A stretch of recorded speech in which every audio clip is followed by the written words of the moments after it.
Hello guys, gagawa tayo ngayon ng easy puto bongbong. Pero ito guys, hindi ito yung traditional way ng pagluto ng puto bongbong. Ito yung easy way, ayan. So, gagawa lang ako ng saktuhan lang na puto bongbong. So, para dyan sa mga tao nagkikrave sa puto bongbong tapos wala kayong mabilhan, pwede nyo itry itong recipe na to. Actually, onti lang to kasi yung unang attempt ko guys na gawin to palpak. So, inulit ko, buti may natira pa akong ingredients. Ayan. Kailangan natin 1 cup na glutinous rice flour. 1 cup. Tapos, 1/2 cup na rice flour. Magkaiba guys yung glutinous rice flour at saka rice flour ha guys. Pero mabibili nyo naman yan sa sa palengke. Itong mga to binili lang namin sa palengke. Tapos, haluin lang natin para mag-combine siya. So, kung gusto nyo naman guys, madami yung gagawin nyo, doblehin nyo lang guys yung mga ingredients. Madali lang naman i-estimate. Kasi 1 cup at 1/2 cup lang naman, diba? So, alam nyo na yan, matatalinong tao naman kayo. Saka malalaki na kayo. Ayan. Tapos, set aside muna natin. Tapos, sa pampakulay, kailangan natin ng 1/2 cup na tubig. Medyo pinuno ko siya guys. Ayan.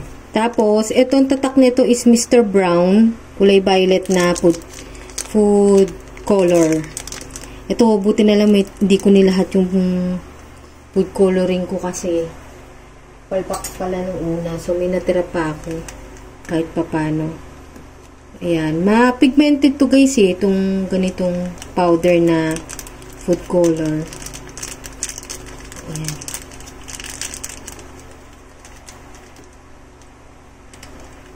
Lahat na natin kasi kaunti na lang naman yung laman niya.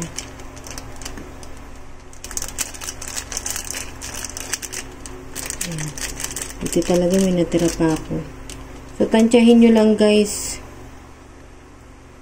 Makulay na makulay siya. Oh. Tapos, balik na natin yung dry ingredients natin.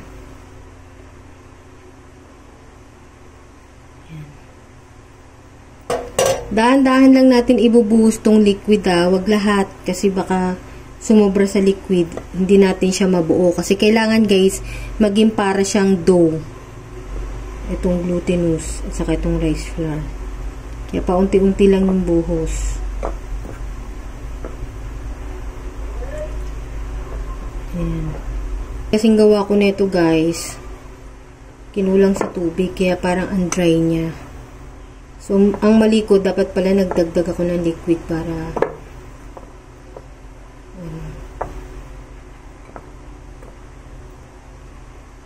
kasi napanood ko lang to guys sa Facebook. Kaya lang ito mas unting hindi masyado madami. Kumbaga, pang ilang serving lang.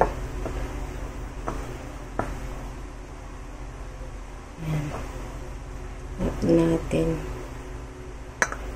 Tapos, proceed na tayo sa paggamit ng kamay. Make sure lang na malinis yung kamay. Dito ko nagkamali sa portion na to. Kasi, hindi naging maganda kinalabasan ng to. Kaya tuloy dry.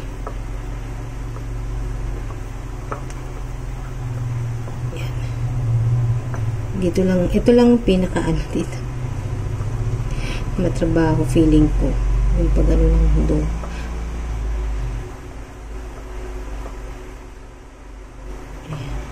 Feeling ko kulang pa yung ano eh, yung liquid.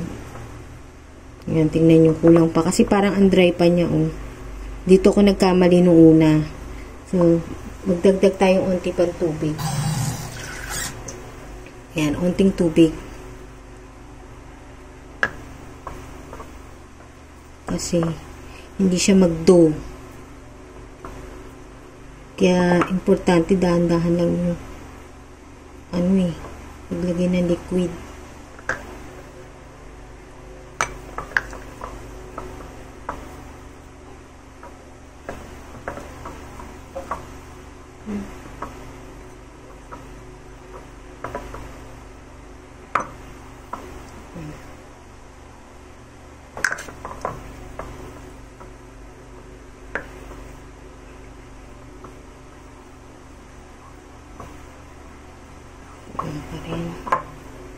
Kulang pa rin guys, magdagdag tayo.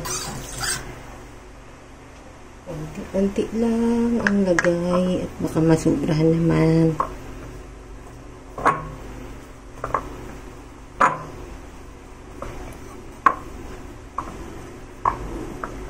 Yan. Yan, medyo nagiging dough na siya. Ay, sayang yun. Ibutin natin. Yan. Medyo nagiging dough na siya. Dagdagan pa natin ang ate. Kasi masyado siyang dry. Kasi pag kinulang siya kasi guys sa tubig, ano siya, medyo matigas pagka niluto nyo.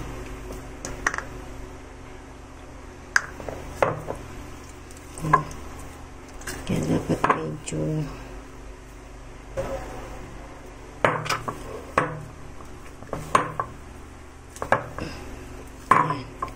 feeling ko okay na to.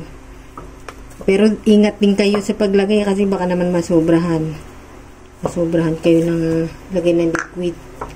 Kaya dapat tansyado nyo. Ayan.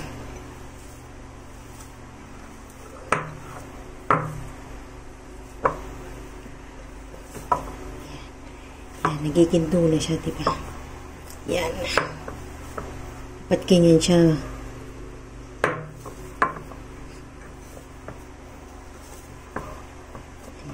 Pag napapansin nyo na hindi na siya dumidikit sa sa mangkok, ganyan hindi siya dumidikit. Ibig sabihin, okay na yan guys. Napansin nyo. Yan, di ba?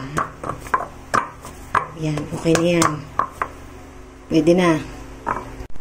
Next step guys, i-grate natin siya guys.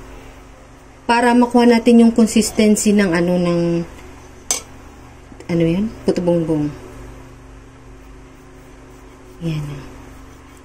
Gaganyan nyo lang siya. Madali naman siyang i-grate, Yan. Beat lang natin.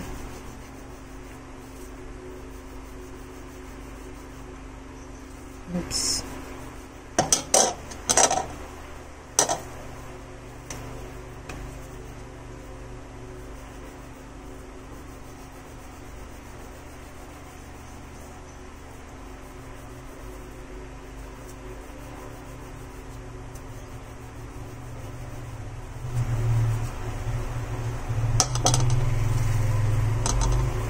Gawin ko to.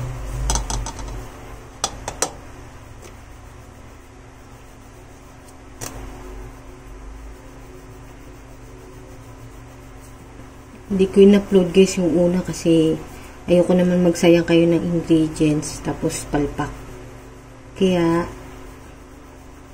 lang wala tong, hindi ako makapaglagay ng nyug kasi naubusan na kami ng nyug. Pero okay lang naman guys kahit walang nyug. Di kayo, maglagay kayo ng nyug. So, ipas ko muna at matatagalan tayo masyado. Yan guys, ang magiging itsura niya pag nakayod. Medyo marami rin pala guys, kahit lang, 1 cup lang yung glutinous rice flour ko. Ayan. Tapos yan guys, kailangan natin guys ng aluminum foil kasi wala tayo nung parang bamboo na lutuan ng ng puto bongbong. Ayan, improvise. Nagkupit lang ako dyan, tas buti na lang may natira pa kaming margarine.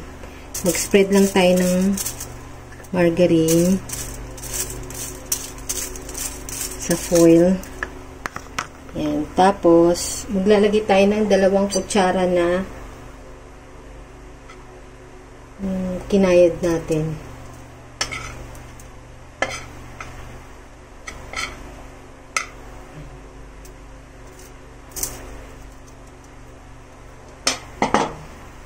Tapos pwede nyo medyo konti-kontihan nyo. Konti. Diba?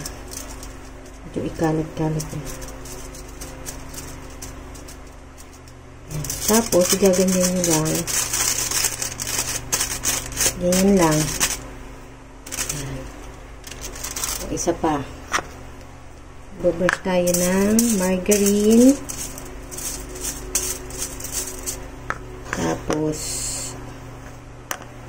2 kutsara. Yung kinayat. Sakto. Sakto lang pala yung magagawa nyo dito eh. Nasa sa inyo yan kung gusto nyo mas nipisan yung puto bongbong nyo.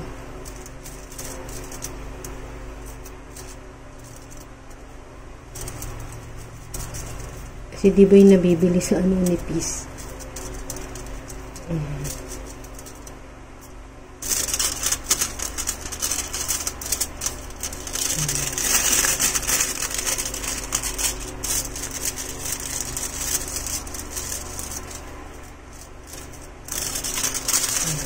Ganyan lang natin.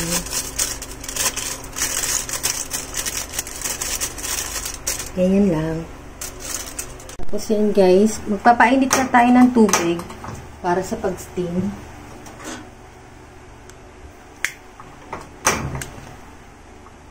Yan. Kailangan guys, mainit na mainit yung tubig bago natin isalang yung ano, ito bongbong. So, pakuluan lang muna natin yung tubig. Guys, 10 pieces yung nagawa ko. Buti nagkasya siya sa aking steamer. At least isang salangan lang di aksaya sa gas. Para sa mga nagtataka guys, kung bakit pa natin kailangang i-grate yung kanina, yung glutinous.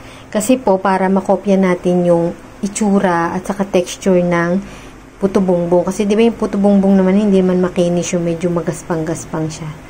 Kaya ginigrate. Nagbo-boil na siya yung tubig. Pwede na natin isalang. Tapos lutuin natin siya for 15 minutes. 15 minutes na. Patayin ko na. Tingnan natin.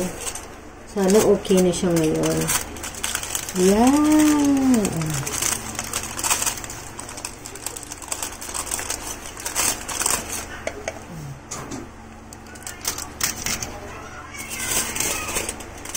Ito pa. Yan.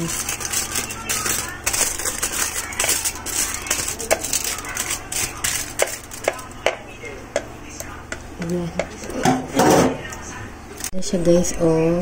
Tapos, magpa-brush lang tayo ng margarine.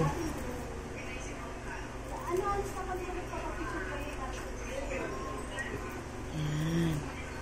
Brushin lang natin ng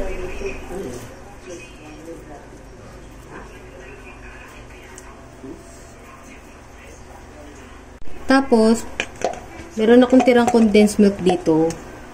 Maglalagay ako unti lang. Kung halimbawang wala kayong muscovado, pwedeng condensed milk na yung ilagay nyo. Tapos maglalagay lang tayo ng keso. Tapos kung mayroon kayong nyug pala, hindi buko. Nyug. Pwede kayong maglagay ng nyug. Wala kasi kaming nyug. Naubusan. So ito na lang, keso na lang. Para mas lalong pasarapin, maglagay ng cheese.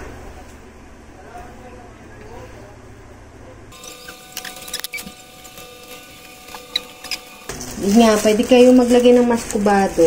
Ganito, hindi nilalagay talaga sa puto bongbong. Ito, nabili lang namin to sa palengke.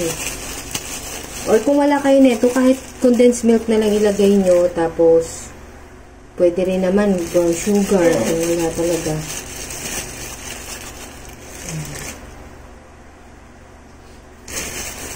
Put na tayo dyan.